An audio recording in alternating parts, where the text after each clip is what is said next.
Amen. Il ne peut pas avoir de manifestation du royaume si les fils de Dieu ne prennent pas leur place. La place qui leur est due. Donnez-moi une seconde, s'il vous plaît. Donc, il faille que les fils de Dieu prennent la place qui leur est due. Et je crois, je sais que nous sommes dans le temps de la manifestation des fils de Dieu. Amen. Et je crois que les fils de Dieu que nous sommes devons rentrer dans ce temps de la manifestation. Les fils de Dieu doivent se manifester. Les fils de Dieu doivent prendre leur place. Les fils de Dieu doivent prendre la place qui leur est due, la place que le roi leur a donnée. C'est le temps de la manifestation des fils. Et je prie que chaque membre de mon assemblée, chaque membre de ma communauté rentre dans ce temps de la manifestation des fils et des filles. Le temps de la manifestation des fils et des filles. Voilà. Je ne vais pas rentrer dans les détails de ce thème. Le Seigneur nous donnera la chance, la grâce, nous fera la grâce de rentrer en profondeur dans ce thème. Mais pour l'heure, nous devons savoir que nous sommes dans le temps de la manifestation des fils et des filles du royaume de Dieu. Nous allons prendre notre Bible rapidement et aller dans le livre de Jean, Jean 1, verset 49.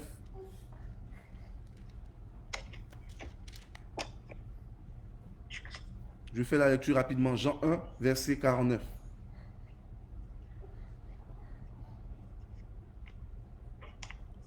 On va aller au verset 48 rapidement. D'où me connais-tu? Lui dit Nathanaël. Jésus lui répondit, avant que Philippe t'appelât, quand tu étais sous le figuier, je t'ai vu. Nathanaël repartit et lui dit, Rabbi, tu es le Fils de Dieu, tu es le roi d'Israël. Jésus lui répondit, parce que je t'ai dit que je t'ai vu sous le figuier, tu crois. Tu verras de plus grandes choses que celles-ci.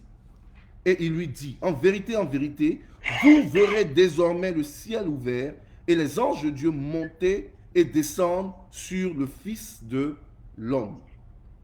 Amen. Amen. Amen.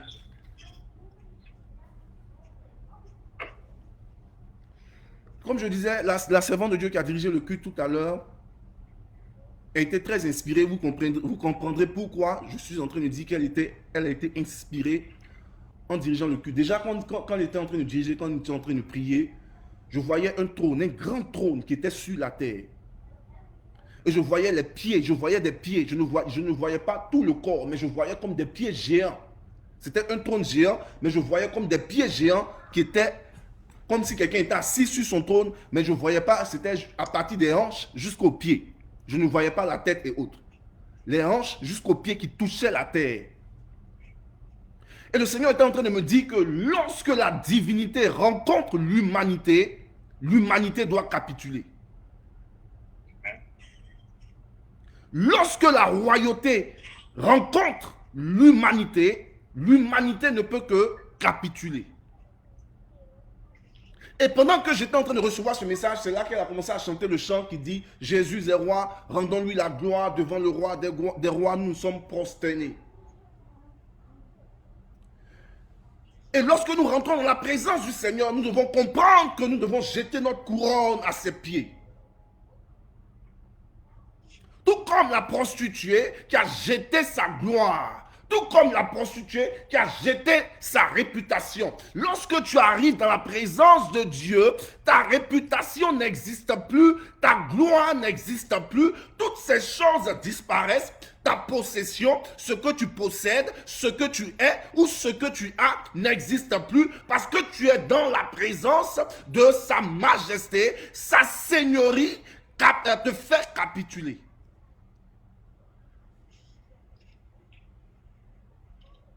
C'est cela. Lorsque tu rentres dans la présence de Dieu, tu dois savoir qui tu as en face de toi.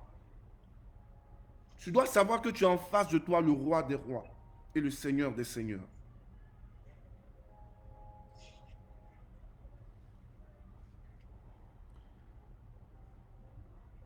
Ça fait un bon moment que nous parlons du fait d'être en Christ, de rentrer en Christ. Et ça fait un bon moment que nous parlons du royaume. Et je pense que le Seigneur est en train de nous faire passer d'une sphère à une autre. Où il nous enseignait sur les mystères du royaume, les mystères de sa présence, de comprendre qui nous sommes en Christ. Et il est en train de nous envoyer dans cette haute sphère où nous devons manifester maintenant ces choses. Où nous devons passer de la parole à l'acte. Comme la parole de Dieu le déclare, la parole de Dieu ne consiste pas seulement en parole, mais aussi en démonstration de puissance. Et le Seigneur est en train de shift les choses, où il est en train d'envoyer son Église de la parole à la manifestation de la parole.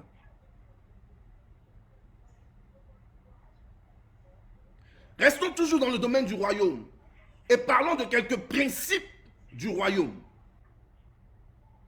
Il n'y a pas de royaume sans roi. La semaine passée, nous avons parlé de la manifestation du royaume, n'est-ce pas? Et le Seigneur veut établir un autre principe pour embellir notre connaissance spirituelle. Il n'y a pas de royaume sans roi. Le roi, par contre, peut exister sans le royaume. Le royaume ne peut pas exister sans le roi, mais le roi, lui, peut exister sans son royaume. C'est-à-dire le roi peut être hors de sa zone de confort, le roi peut être hors de sa juridiction, le roi peut être hors du lieu où il est reconnu en tant que roi et toujours exister. Mais le roi, lorsqu'il sort du royaume, le royaume est vidé de son essence, le royaume est vidé de sa substance. Il n'y a pas de roi sans royaume, mais le roi existe par lui-même sans son royaume. Le roi devient donc l'essence et la substance du royaume. Le roi devient le centre de gravité du royaume. Parce que le roi lui-même incarne le royaume. Et ce qu'il faut comprendre ce soir, c'est que le roi n'est pas limité à une zone de juridiction, à un village ou à un royaume. Non, le roi n'est pas limité à cela, à quelque chose je veux dire, à une location quelconque. Le roi n'est pas limité à une location, mais le roi incarne lui-même le royaume. Lorsqu'il se déplace avec le royaume et ses privilèges. Je vous ai toujours donné l'exemple de l'avion du président d'ici aux États-Unis qu'on appelle le Air Force One. Le Air Force One, c'est le nom de l'avion dans lequel le président se déplace. Mais lorsque le président ne peut pas être dans le Air Force One, qu'il emprunte un autre avion, l'avion qu'il emprunte, quelle que soit sa vulgarité, quelle que soit sa simplicité, cet avion devient directement Air Force One. Pourquoi? Parce que le président des États-Unis est dans cet avion. En d'autres termes, l'Air Force One ne se limite pas à un engin quelconque, mais le Air Force One est Air Force One à cause de la personne qu'elle transporte.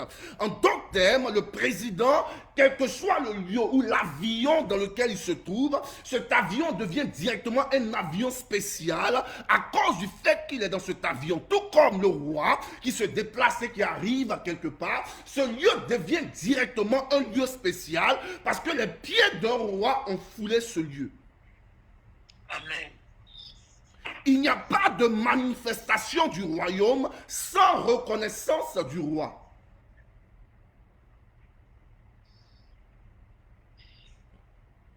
Le Seigneur nous parlait le dimanche passé de la manifestation du royaume.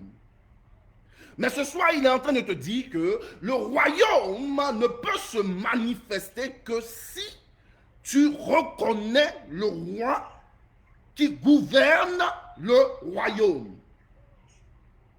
Je répète, la répétition est pédagogique, il n'y a pas de manifestation du royaume sans la reconnaissance du roi.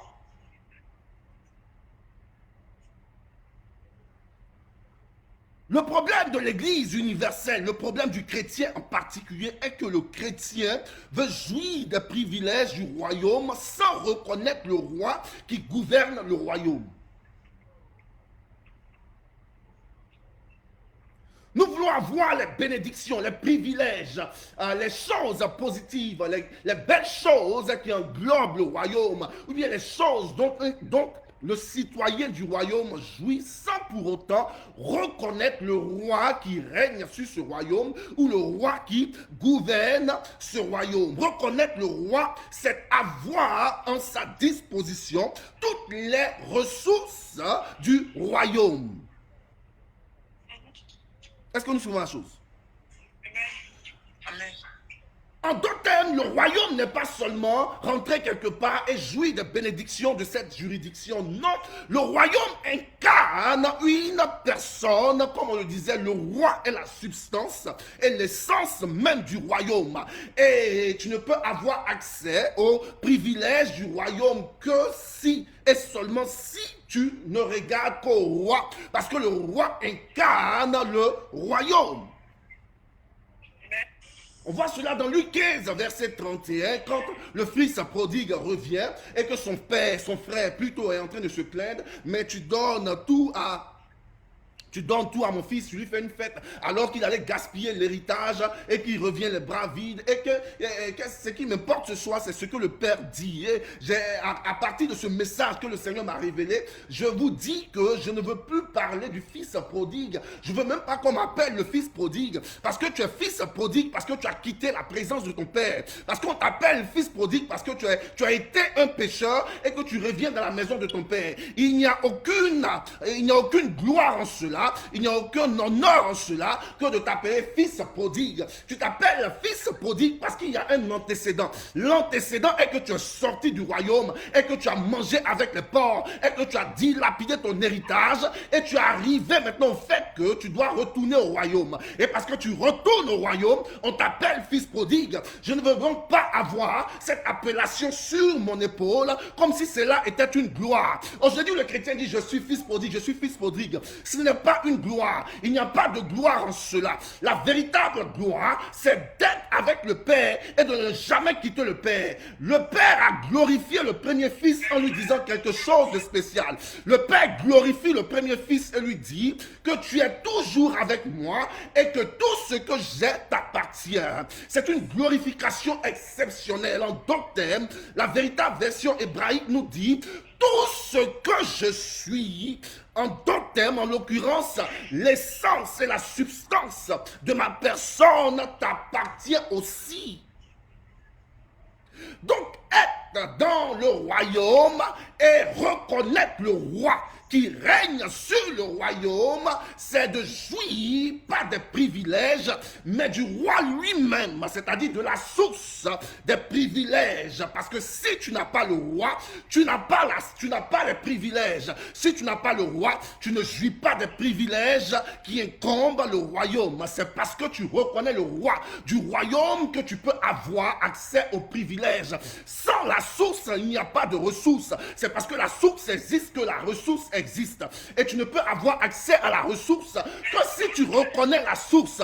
Alors, nous sommes appelés ce soir à reconnaître le roi au lieu des ressources ou des privilèges du royaume. Le problème de l'Église, c'est que l'Église prêche les privilèges du royaume. Quand il s'agit du secret ou des mystères du royaume, on parle plutôt des privilèges du royaume sans parler du roi. Ce soir, je ne veux pas te parler de l'évangile de prospérité. Parce qu'aujourd'hui, on appelle des chrétiens à se donner à Christ. Parce qu'aujourd'hui, on appelle des chrétiens à marcher dans la présence de Dieu en leur miroitant une vie qui n'a rien à voir avec la parole de Dieu. On nous dit que lorsque nous nous donnons à Christ, nous devenons automatiquement riches. Lorsque nous nous donnons à Christ, nous ne tombons plus malades. Lorsque nous nous donnons à Christ, nous devons être des milliardaires. Je ne veux pas te parler de ce message parce que c'est un message ironique, parce que c'est c'est un message erroné. Je te parle du roi lui-même et pas des privilèges du royaume. Peuple de Dieu, le Seigneur veut t'envoyer à une autre dimension qui n'a rien à voir avec les choses matérielles de ce monde. Une dimension qui va au-delà du matériel. Une dimension qui va au-delà des choses périssables. Le Seigneur veut t'envoyer à cette dimension où tu t'attaches au roi lui-même sans penser aux privilèges que le roi te donne, où tu habites dans la présence du roi sans regarder à ce que l'or ou au trésor que le roi te donnera. Ton privilège, c'est d'être dans la présence du roi. Ton privilège n'est pas de jouir des privilèges du royaume, mais ton privilège, c'est le roi lui-même.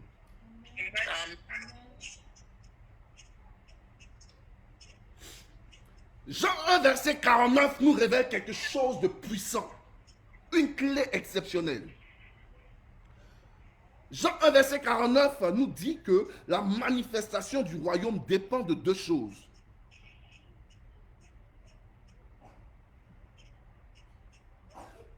La manifestation dépend de deux choses. Reconnaître Jésus comme étant Fils de Dieu et reconnaître Jésus comme étant quoi? Roi d'Israël. Parce qu'il s'agit là de Philippe qui reconnaît, il dit, tu es quoi? Le Fils de l'homme, en d'autres termes, le Fils de Dieu, et tu es aussi le Roi d'Israël. Voici la clé de la manifestation du royaume. Voici la clé des miracles. Voici la clé des prodiges. Voici la clé de la puissance dont Paul parle. La clé de voir la manifestation du royaume sur la terre n'est pas, écoute-moi très bien, dans les 50 jours de jeûne que tu vas prendre, n'est pas dans le bon parler en langue que tu fais, n'est pas dans le fait que tu es né à l'église d'un père pasteur ou d'une mère diacre, n'a rien à voir avec ce fait. La manifestation du royaume dans ta vie part de deux faits. De reconnaître que Jésus-Christ est Fils de Dieu et de reconnaître que Jésus-Christ est le roi d'Israël. Amen. Voici les deux clés qui te feront voir la manifestation du royaume sur la terre. Parce que regardez ce qui se passe par la suite. Philippe reconnaît, il dit, tu es le Fils de Dieu et tu es le roi d'Israël. Et ensuite, Jésus lui dit, parce que tu as reconnu cela, le ciel vous est ouvert. Là encore, c'est un autre thème qu'il faut développer parce que je me suis posé une question.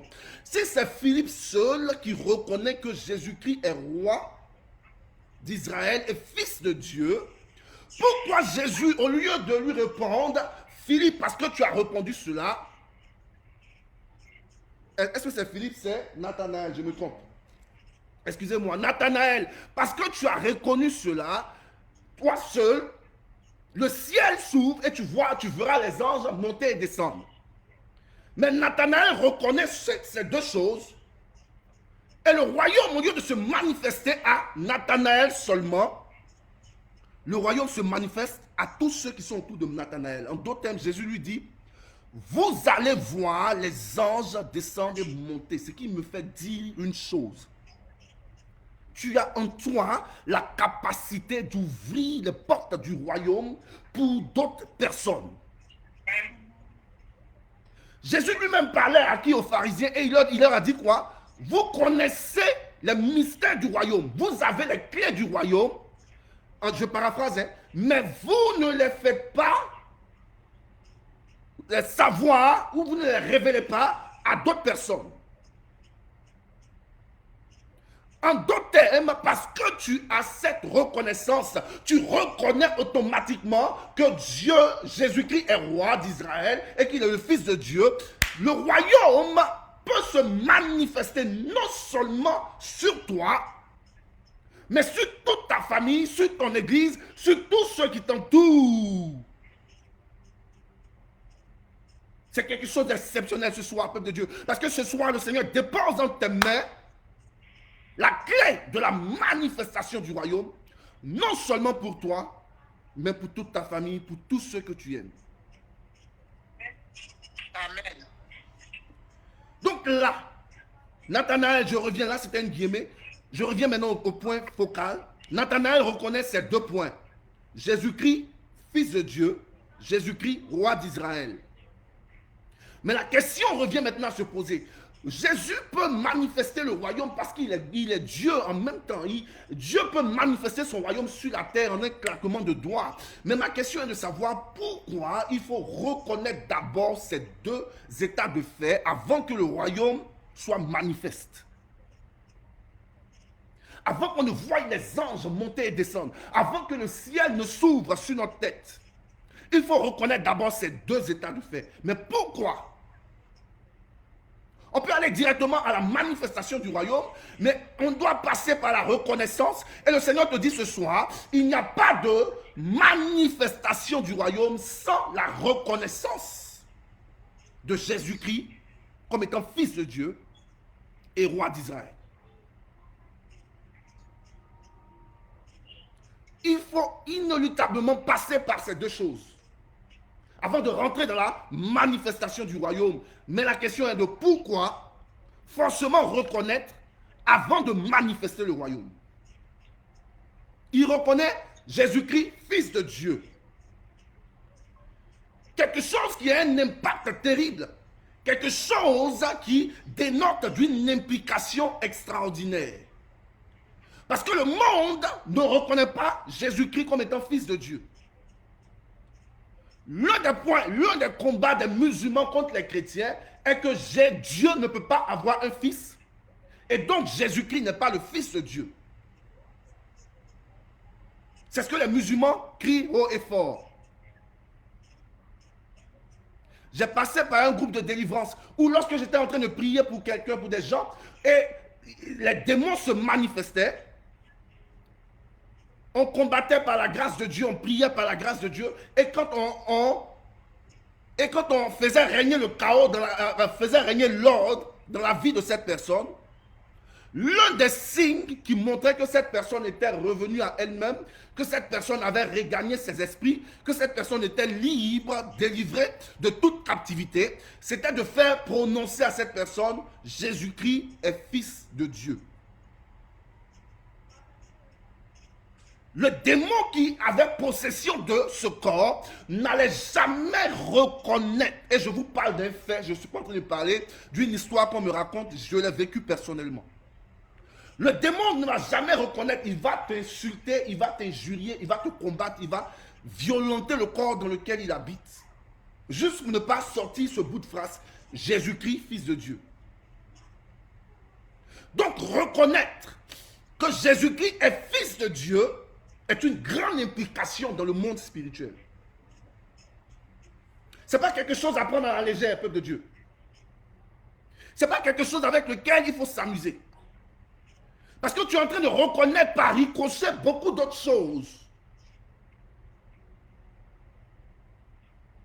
Reconnaître Jésus comme étant Fils de Dieu, c'est avoir la révélation de la forme de Dieu. Quelqu'un peut me dire Amen. Quand il dit Jésus-Christ est le Fils de Dieu, tu as la révélation de la forme de Dieu. Ézéchiel 1, verset 26. Ézéchiel 1, verset 26. Au-dessus du ciel qui était sur leur tête, il y avait quelque chose de semblable à une pierre de saphir en forme de trône. Suivez ça?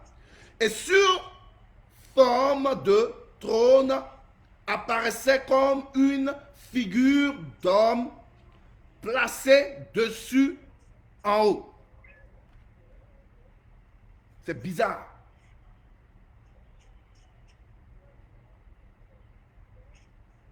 On voit une forme de trône, Ézéchiel, à la révélation de la forme de Dieu. Par ricochet, le Seigneur n'a pas de forme parce que Dieu est esprit. Jésus-Christ dans le ciel était esprit. Sur la terre, il a pris la forme d'un homme. Mais il est esprit. Mais pour que nous les hommes, nous comprenions le message qu'il veut translater, il faut qu'il utilise le langage humain. Donc Jésus-Christ prend, Dieu dans son trône prend une forme.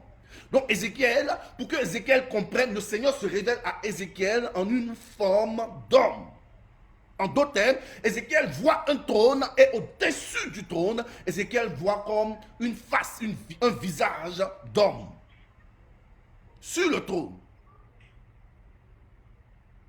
Donc quand tu dis que Jésus-Christ est fils de Dieu, tu as la révélation de Dieu lui-même. Parce que tu ne vois pas un Jésus-Christ qui marche sur la terre, qui a une forme d'homme, mais tu vois un Jésus-Christ qui vient du ciel, parce qu'on dit qu'il est fils de Dieu, et pour qu'il soit fils, il faut qu'il vienne de quelqu'un. Et on dit qu'il vient de Dieu, pour ne pas avoir une connaissance abstraite de Dieu. On dit que Dieu est Dieu, il n'a pas de forme, il est esprit. C'est un peu abstrait pour nous les hommes. Et là, Dieu, pour qu'on comprenne la chose mystique, la chose mystérieuse de son trône, Dieu dit que j'ai une forme et au-dessus du trône, il y a un visage de forme d'homme.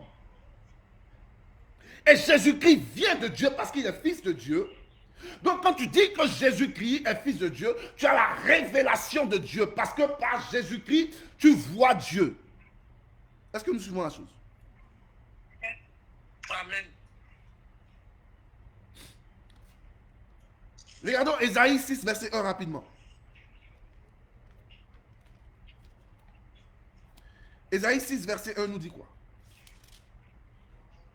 L'année de la mort du roi Osias, je vis le Seigneur assis sur un trône très élevé et les pentes de sa robe remplissaient le temple. Les pentes de sa robe remplissaient le temple. J'ai vu Dieu assis sur un trône. Donc une forme humaine assise sur un trône. C'est en Christ que la communion avec Dieu est possible. Parce que Christ marche sur la terre. Tu vois Christ devant toi, marcher dans les rues de Galilée, mais tu ne connais pas Dieu. Mais Dieu dit que si vous avez vu le Fils, vous avez aussi vu le Père, parce que le Fils est la gloire du Père.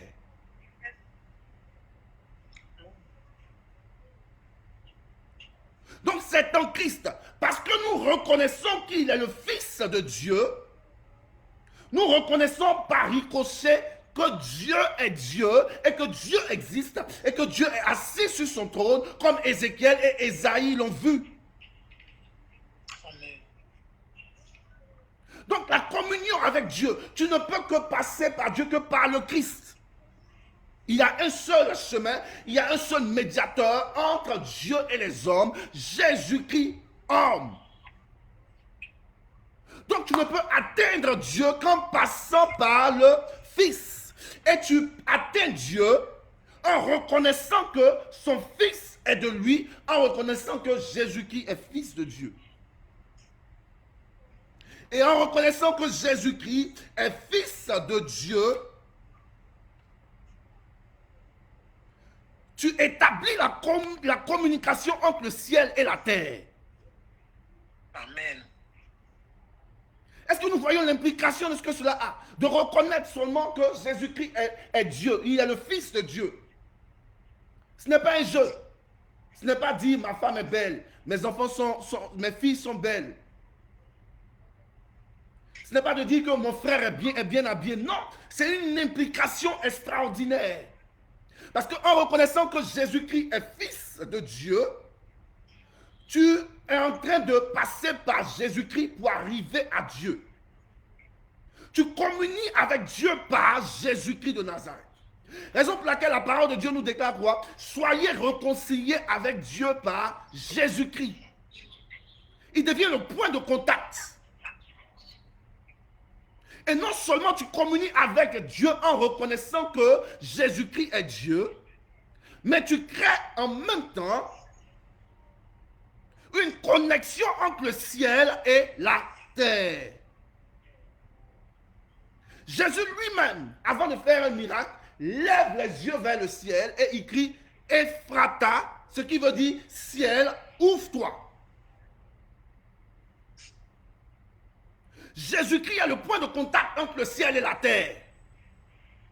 Et lorsque tu dis Jésus-Christ, Fils de Dieu, tu ouvres le ciel et tu connectes le ciel à la terre et il ne peut qu'avoir une manifestation. En d'autres termes, tu n'arrives plus au plan où tu parles, oh Jésus-Christ guérit, Jésus-Christ fait ceci, fait cela, et on ne voit pas de manifestation. Lorsque tu reconnais que Jésus-Christ est Dieu, tu crées un contact entre le ciel et la terre et ceux qui t'entourent voient la manifestation du ciel sur la terre. Quelqu'un me dit Amen. Amen.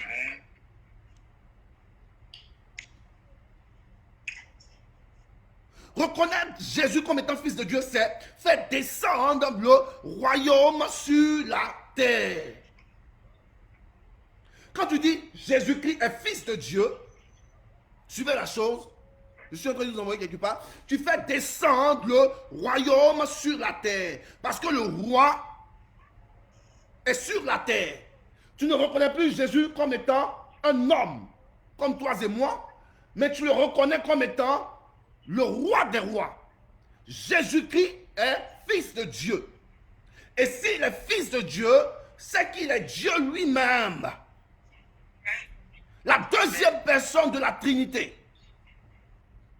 Ce n'est plus donc un roi qui marche sur la terre. Ce n'est plus donc un homme qui marche sur la terre comme toi et moi dans les rues de Jérusalem avec des habits. Non, ça devient un roi qui a quitté son trône. Je vous parlais de l'incarnation.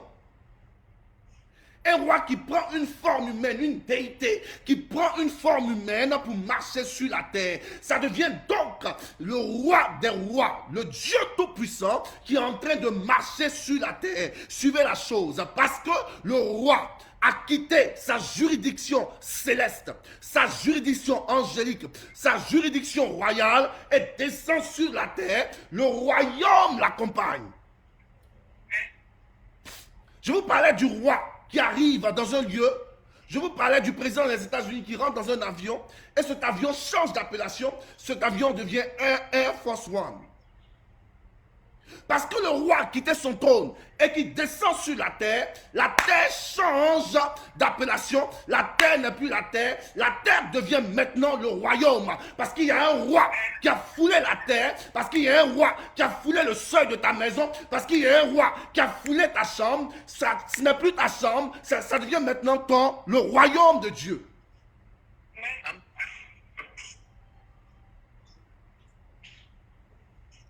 Est-ce que nous suivons la chose? Parce que lorsque le roi change, lorsqu'il quitte son lieu, le lieu où il arrive change de juridiction. Chaque roi dans un lieu a une juridiction. Chaque royaume a une juridiction. On dit que le royaume s'étend de l'est à l'ouest.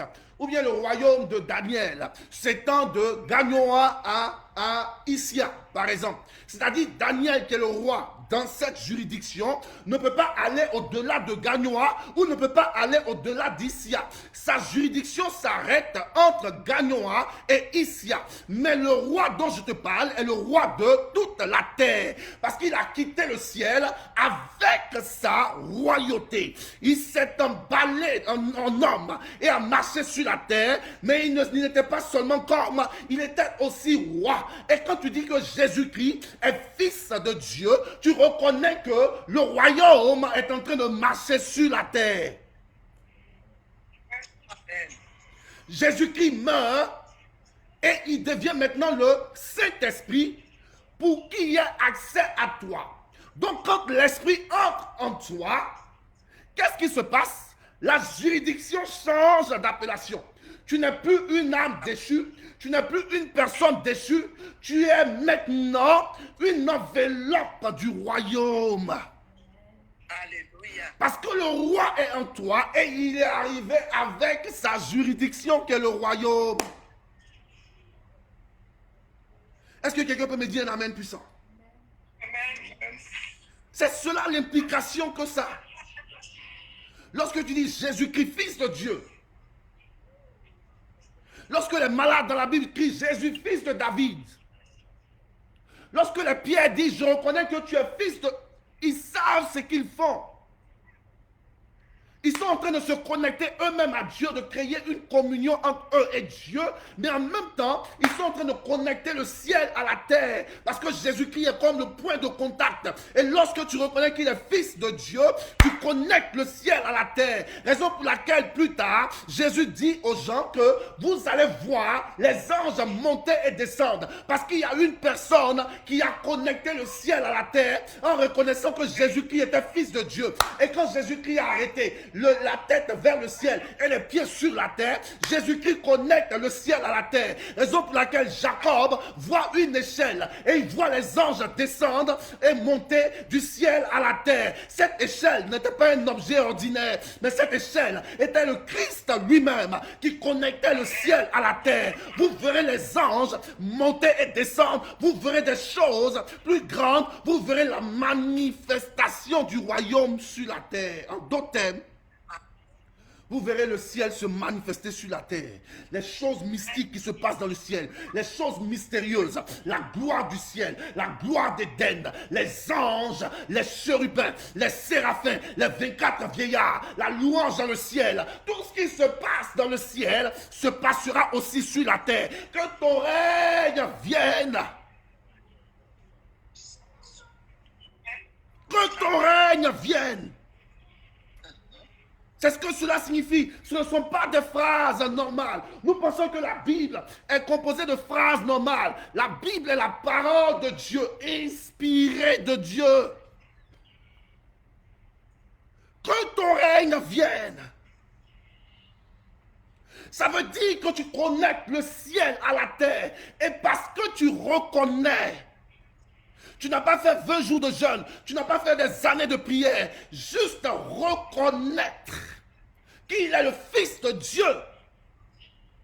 Juste reconnaître qu'il vient d'un Dieu qui est assis sur son trône.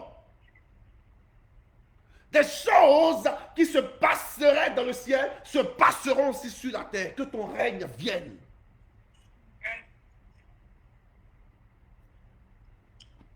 Il reconnaît aussi Jésus roi. Je vais rapidement, c'est mon dernier point. Il reconnaît Jésus comme étant roi d'Israël. Jésus rentre à Jérusalem dans un contexte politique très très tendu. Quand il rentre sur le dos d'une ânesse dans Jérusalem, les Juifs étaient tenus captifs par les Romains. Ils étaient maltraités par les Romains pendant cette époque.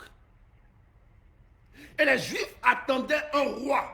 Les Juifs attendaient un sauveur. Raison pour laquelle quand Jésus-Christ rentre à Jérusalem sur l'ânesse, le peuple, les Juifs autour disent quoi? Hosanna, Hosanna en d'autres termes, sauve-nous, voici notre sauveur qui arrive. Parce que politiquement, le Juif est fatigué. Politiquement, il est fatigué des Romains. Politiquement, il est fatigué d'être sous l'emprise romaine. Et il attend donc son sauveur. Et c'est dans cette mentalité que le Juif est jusqu'à aujourd'hui. Il y a deux types de Juifs. Il y a ce qu'on appelle les Juifs messianiques, eux qui reconnaissent encore une fois que Jésus-Christ est fils de Dieu, c'est eux qu'on appelle le Juif messianique.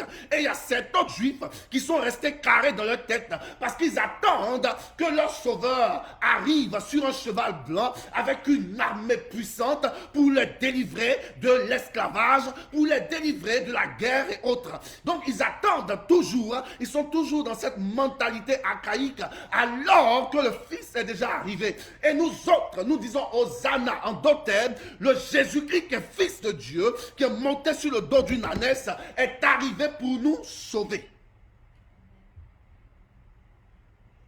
Donc c'est dans cette mentalité que le Juif se trouve parce qu'ils attendent toujours leur sauveur. Et ils ne reconnaissent pas Jésus-Christ comme étant roi.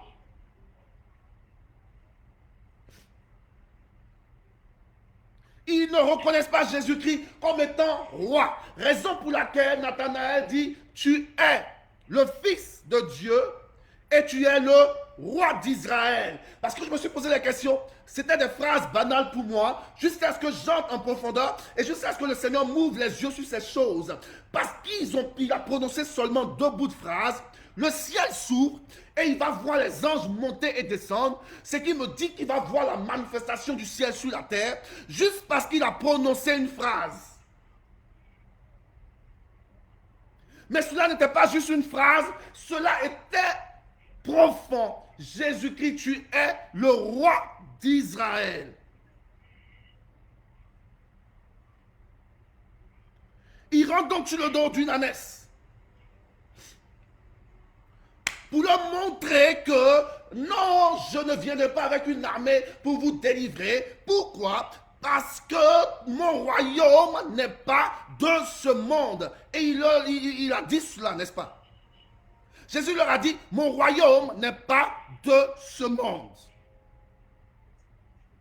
Parce qu'on s'attendait à une guerre, on s'attendait à ce que le roi des Juifs arrive, le roi d'Israël arrive avec son armée pour délivrer les oppressés, pour délivrer les prisonniers. Mais il a dit, calmez-vous, moi je viens sur le dos d'une ânesse pour faire les choses du royaume, parce que le royaume que je veux établir n'est pas de ce monde, mon royaume n'est pas de ce monde. Donc les Juifs n'ont pas reconnu le Jésus qui arrive sur une ânesse. Et c'est dans cette posture que nous, les chrétiens, nous sommes. Nous voulons jouir des privilèges du royaume, mais nous ne reconnaissons pas le roi d'Israël. Nous ne reconnaissons pas Jésus-Christ comme étant le roi d'Israël, mais nous voulons les bénédictions. Je veux me marier, je veux être guéri, je veux prospérer, je veux une promotion de mon travail, je veux une voiture, je veux une maison, je veux de beaux habits, je veux ceci ou cela parce que je suis chrétien, mais je ne reconnais pas Jésus-Christ comme étant mon roi.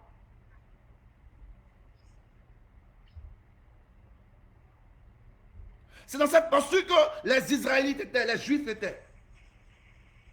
Ils ne reconnaissaient pas Jésus comme étant le roi d'Israël.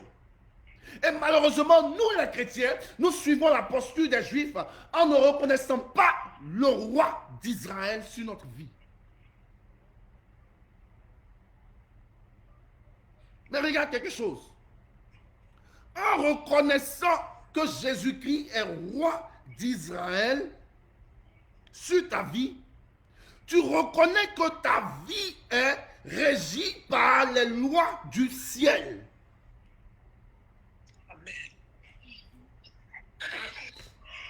C'est ce que ça incombe. Quand tu dis Jésus, tu es roi d'Israël, quand Nathanaël dit tu es roi d'Israël, Nathanaël est en train de dire par ricochet que ma vie n'est plus régie par les lois du ciel, parce que Jésus-Christ est en train de dire que mon royaume n'est pas de ce lieu, mon royaume n'est pas de ce monde, mon royaume est dans le ciel. En d'autres termes, quand tu ne reconnais pas que Jésus-Christ est le roi d'Israël, tu reconnais, tu dis par ricochet que tu es guidé, tu es régi, ta vie est régie par les rois de cette terre, par les autorités de cette terre. Ta vie est contrôlée par ce monde et ta vie n'est pas contrôlée par Dieu. Et en disant tu es roi d'Israël, tu dis oh, je ne suis plus contrôlé par les lois ou la jurisprudence de ce monde, mais je suis contrôlé par une loi céleste.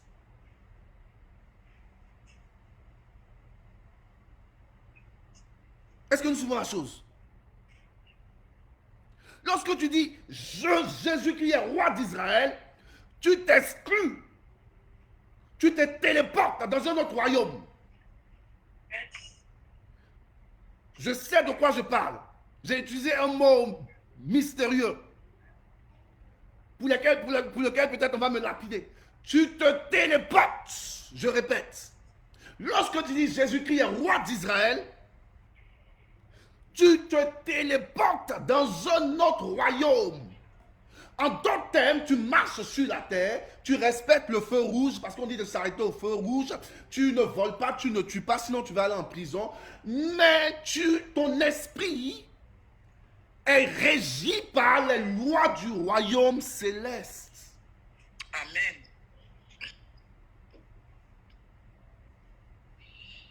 Donc en reconnaissant que Jésus est roi, tu reconnais la législature céleste. Tu reconnais la législature divine. Peuple de Dieu, regardez, si dans le ciel, il y a un accusateur, c'est qu'il y a un avocat, c'est qu'il y a un juge, c'est qu'il y a un conseil. Parce que Satan plutôt est arrivé devant le conseil de Dieu. Dieu lui demande d'où tu viens.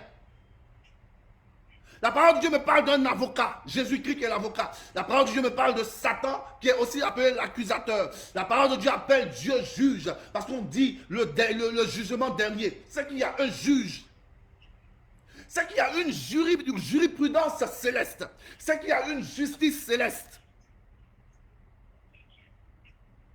L'accusateur se met devant le juge pour accuser ton âme. Mais lorsque tu dis Jésus-Christ est mon roi, tu es automatiquement sous la législature divine. Jésus-Christ devient automatiquement ton avocat. Dieu devient automatiquement ton juge. Tu n'es plus régi par une législature terrestre. Il y a des lois dans le ciel. Il y a des lois dans le royaume des cieux. Raison pour laquelle Job nous déclare: connais-tu les lois du ciel? Il y a des lois dans le ciel. Et lorsque tu marches sous ces lois célestes, la manifestation se fait voir sur la terre. Alléluia.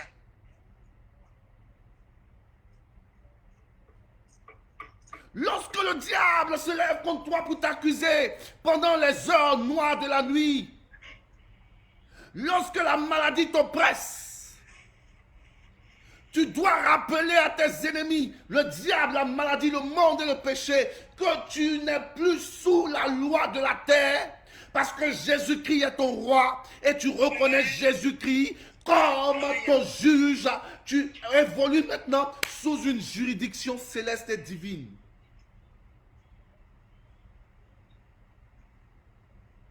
Raison pour laquelle, quand le diable vient réclamer l'âme de tes enfants, tu dois rappeler que le sang a coulé. Tu dois rappeler que le sang a versé. C'est cela aussi les lois du ciel. Lorsque le diable se lève pour t'accuser, tu dois ouvrir le livre. Ouvre le livre et rappelle-lui ce qui est écrit dans le livre. C'est des choses que nous négligeons parce que nous sommes portés sur les choses mystérieuses, sur les choses profondes. On veut voir ceci, on veut voir ceci. Non! Il y a des choses simples qui sont devant nous. Père, je reconnais que tu es mon roi. C'est fini. Pendant la nuit, lorsque l'esprit de mort se lève contre toi pour t'étouffer, tu dis seulement Jésus est mon roi.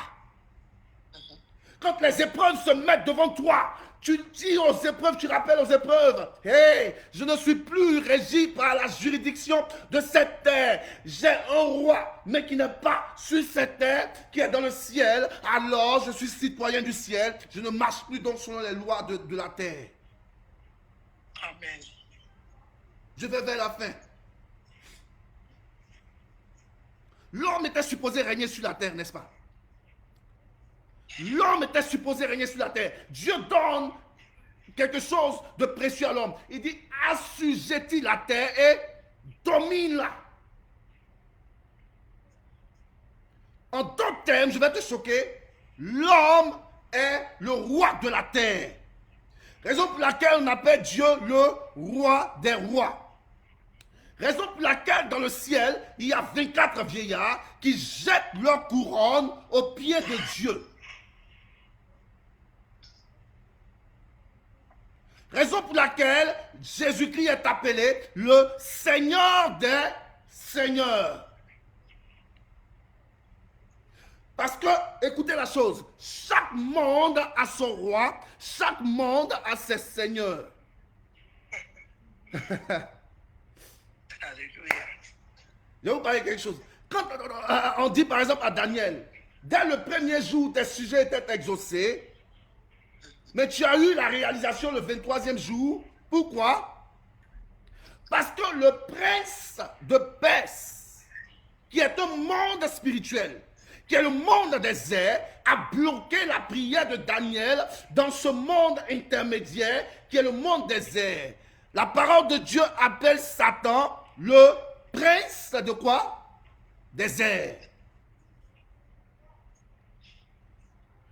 Donc, alors que toi, tu es supposé régner sur la terre, tu es supposé être le roi sur la terre, tu as perdu ton autorité parce que tu as donné ton autorité à Satan depuis Éden. Dès lors, Satan règne là où toi tu es supposé régner là. Satan règne sur la terre. Et il a lui-même sa juridiction. Les gens pensent que Satan est sous la terre. Il peut être sous la terre parce qu'il y a d'autres mondes sous la terre. Mais on dit qu'il est le prince des airs. Et Daniel, la prière de Daniel a rencontré une résistance dans les airs. Lorsque tu pries, ta prière peut rencontrer des résistances dans les airs parce qu'il y a tout un autre monde régi aussi par des lois qui sont dans les airs. Mais n'aie pas peur ce soir, peuple de Dieu. Sois réjoui ce soir, peuple de Dieu. Parce qu'en reconnaissant Jésus-Christ roi, tu deviens aussi citoyen du ciel. Tu changes de juridiction. Là où plusieurs personnes retrouvent des résistances. Parce que ces personnes ont perdu leur juridiction terrestre.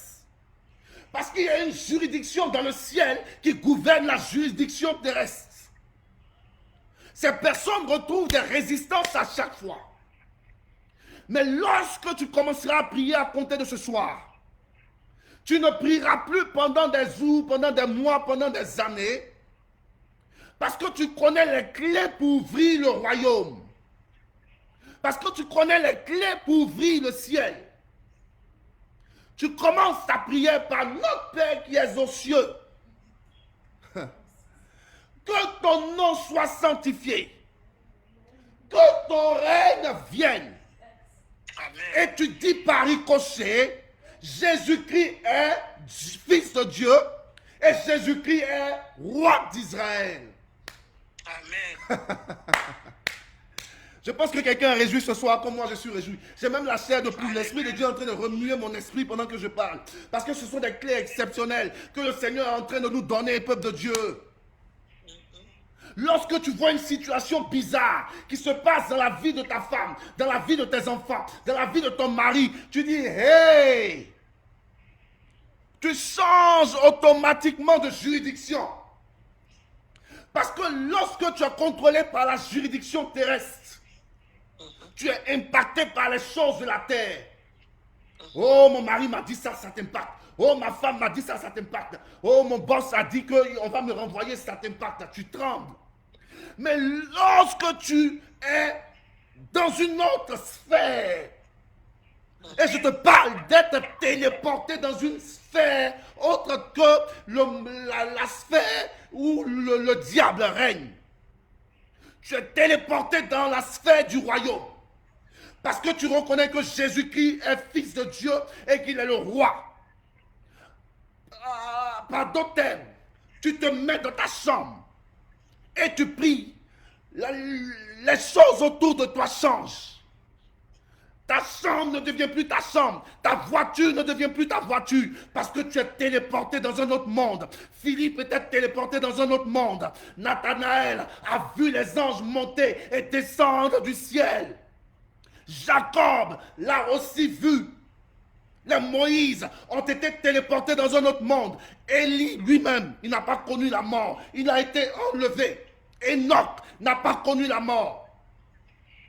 Je te parle de quelque chose de simple, mais quelque chose de mystérieux. Une clé mystérieuse.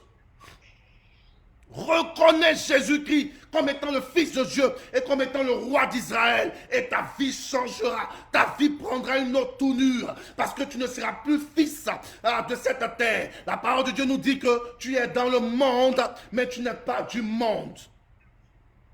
En d'autres termes, il y a deux tu. Tu es dans le monde. Ta chair est dans le monde, mais ton esprit et ton âme ne sont pas de ce monde. Ils sont dans un autre monde. Tu es dans le monde, mais tu n'es pas du monde. Il y a des mondes qui existent, peuple de Dieu. Il y a le monde terrestre. Il y a le monde marin. Il y a le monde sous-terrestre. Il y a le monde aérien. et il y a le monde céleste. Raison pour laquelle la parole de Dieu me déclare qu'il lui a été donné le nom au-dessus de tout nom, afin qu'en son nom, tout genou fléchisse. La parole de Dieu pourrait s'arrêter à tout genou fléchisse. Mais la parole de Dieu cite expressément le monde des mondes. Tout genou fléchisse dans les cieux, sur la terre, sous la terre. Et toute langue reconnaissent qu'il quoi? Sa seigneurie. En d'autres termes, reconnaissent qu'il est le roi d'Israël et qu'il est le fils de Dieu. Alléluia. Alléluia. J'aime la mentalité du responsable Alain qui me dit sans cesse, on n'a pas besoin de faire de longues prières. Quand tu sais qui tu es en Christ, tu n'as plus besoin de faire de longues prières. On emmène un malade devant un pasteur. Il va lui soumettre d'abord à 24 jours de jeûne, d'abord. Après les 24 jours de jeûne, il va faire 6 jours, une semaine pour prier pour le même cas. Jésus-Christ arrive devant les démons. Il tremble déjà. Qu'y a-t-il entre toi et nous? Tu es venu pour nous perturber avant le temps. Jésus-Christ délivrait avec des mots ou des phrases. Démon, sort. Le démon sort. Montagne, déplace-toi, jette-toi dans la mer. Ça se passe. Maladie, tu capitules. Cancer, tu t'éteins maintenant depuis ta racine. Ça se passe.